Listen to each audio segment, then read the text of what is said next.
Alright, in this video we're going to come up with a rule to calculate the derivative of a general logarithmic function. So that would be a function of the form y equals log base b of x, where b is not 1 and b is greater than 0. So if you remember in the last video we came up with the rule for a specific base, the base e, or the natural logarithm, and that was equal to 1 over x. So knowing that, we're going to use that to get the rule for this function here. And the way you're going to do that is just use the change of base formula.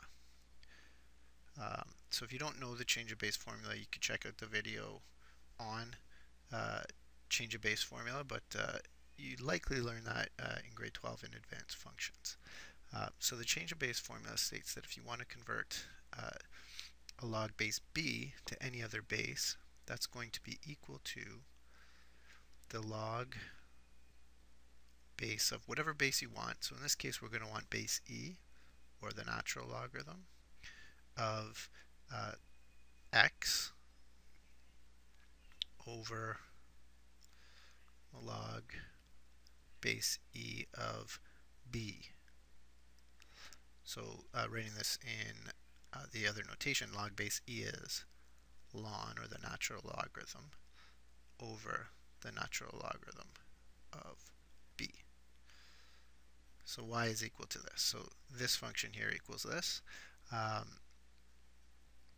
Just rewriting that a little bit, ln b is a constant, so we could sort of take that out in front and write it as 1 over ln b is equal to the ln of x. And now to get the derivative of this, pretty straightforward.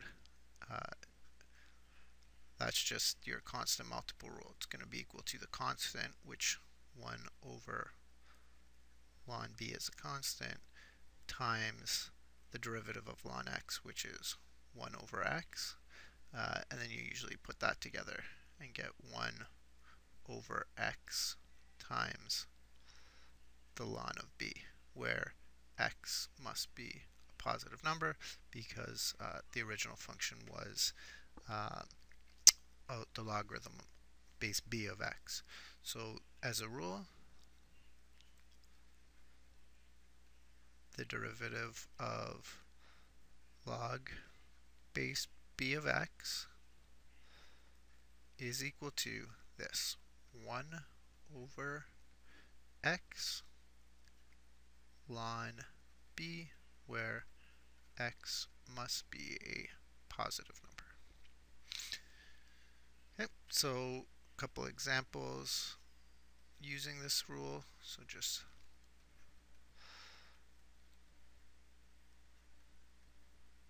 differentiate.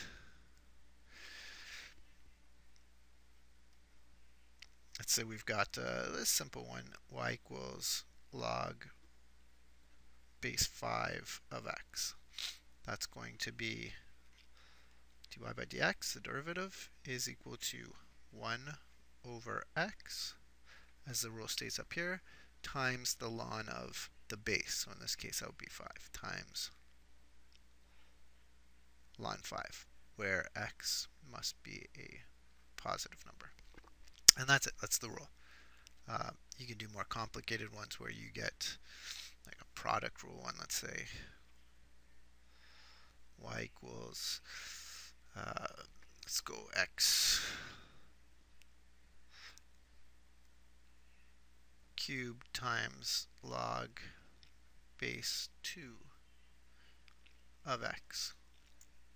So dy by dx, using the product rule, will be the derivative of the first term, which would be 3x squared times log base 2 of x plus, slide this over a bit,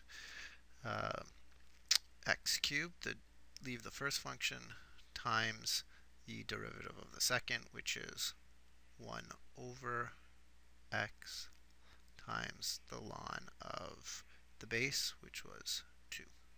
And then you can simplify this a little bit. So you get 3x squared log base 2 of x.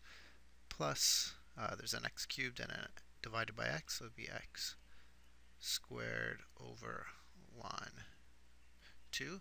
That's probably good enough. What you might see done here is because there's a log base 2 and then ln 2, which is a logarithm base 2, you might convert all the logarithms so they're the same base, so that this would be 3x squared.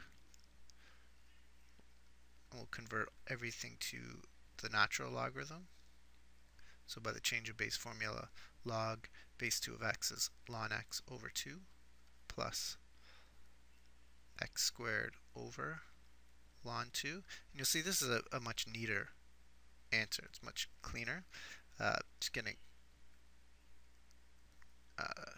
putting it all together, be 3x squared ln x over ln 2 plus x squared over ln 2, and now we have everything over the same base, ln 2, and we can combine it into one numerator, 3x squared